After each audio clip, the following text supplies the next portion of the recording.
सोचिए आपको अपनी बेटी बचानी हो और उसके बदले आपको अपना पूरा शहर छोड़ना पड़े, क्या आप छोड़ देंगे? आज की कहानी सिर्फ कुलधरा की नहीं, ये स्वाभिमान की कहानी है। ये सिर्फ एक गांव की कहानी नहीं, ये कहानी है उस रात की जब हजारों लोग जिंदा थे और सुबह होते होते इतिहास बन गए। राजस्थान की रेत में एक ऐसा गांव जहां 200 साल पहले एक ही रात में 84 गांव के लोग गायब हुए। ना खून के निशान, ना लड़ाई के सबूत और न कोई लाश, बस खाली घर, खुले दरवाजे और ऐसा सन्नाटा जो आज भी चीखता है। सवाल ये है कि क्या वो लोग भागे थे, क्या उन्हें भगाया गया था, या उन्होंने खुद अपनी पूरी दुनिया छोड़ने का फैसला किया? और अगर फैसला किया तो क्यों?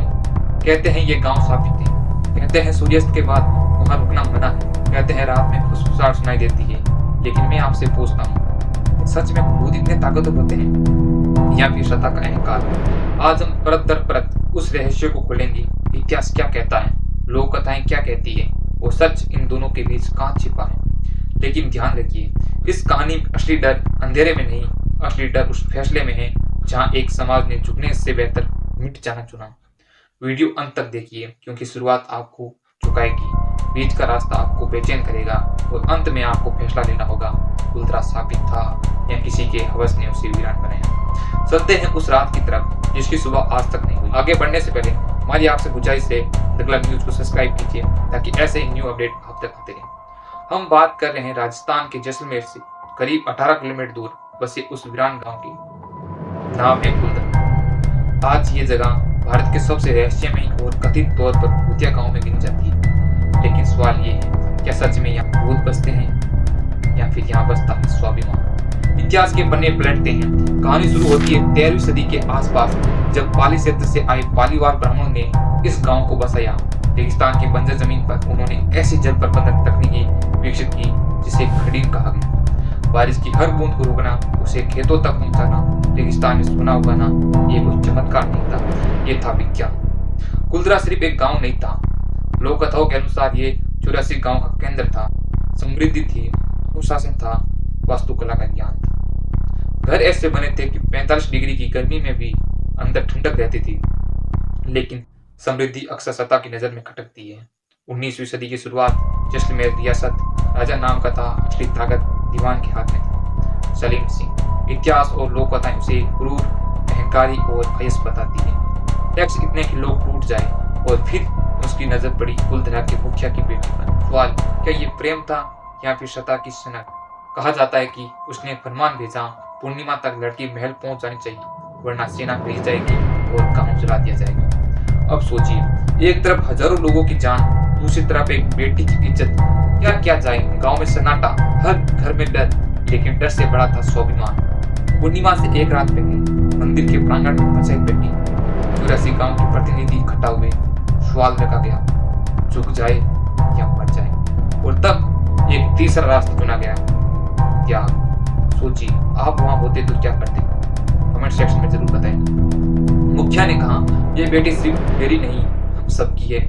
फैसला हुआ, गांव छोड़ देंगे अभी इसी वक्त। आप कल्पना कीजिए, उस रात की हजारों घरों के चूल्हे बुझ गए, औरतों ने गहने जमीन में गाड़ दिए, बुजुर्गों ने दीवारों को आखिरी बार छुआ, बच्चों के खिलौने आंगन में छूट गए, और फिर एक पूरा समाज एक साथ अंधेरे में निकल पड़ा। 84 गांव, हजारों लोग, और अगली सुबह सब खाली। जब सलीम सिंह अपनी सेना के साथ पहुंचा, उसे मिला सन्नाटा, ना लड़की, ना लोग, सिर्फ खाली घर और टूटता अहंकार। कहा जाता है जाते जाते पाली वालों ने श्राप दिया था, आज के बाद यहाँ कोई नहीं बस पाएगा।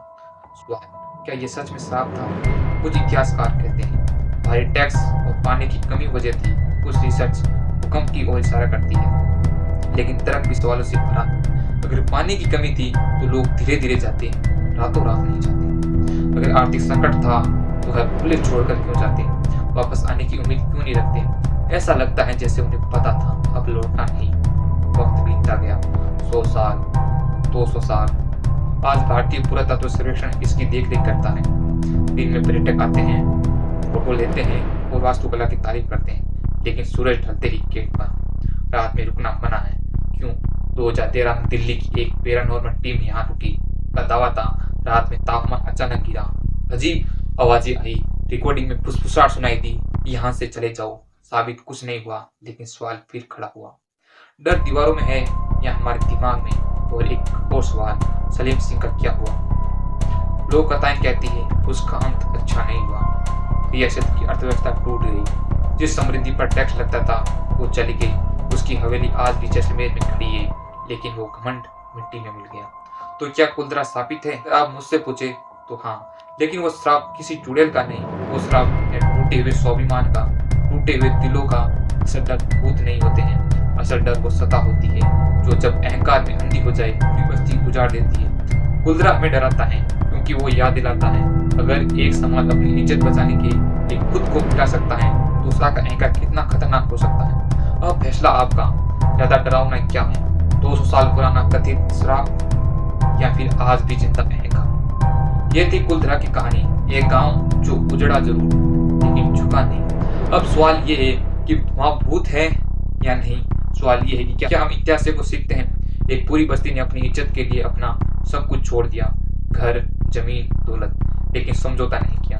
आज जब हम छोटी छोटी बातों पर झुक जाते हैं, तरह की खामोश दीवारें हमें याद दिलाती है स्वाभिमान की कीमत बड़ी होती है, लेकिन उसकी पहुंच सदियों तक होती है। शायद कुलदरा शापित नहीं है, शायद वो एक चेतावनी है। चेतावनी इस बात की कि जब सत्ता अहंकार में अंधी हो जाती है तो इतिहास घंटों में बदल जाता है। अब फैसला आपका, आपको ज्यादा डर किससे लगता है, भूतों से या जिंदा अहंकार से? आपकी राय कमेंट में जरूर लिखिए। और अगर ऐसी ही सच्ची और सवाल उठाने वाली कहानियां पसंद है तो जुड़े रहिए हमसे। इतिहास सिर्फ पढ़ने के लिए नहीं होता है, समझने के लिए होता है।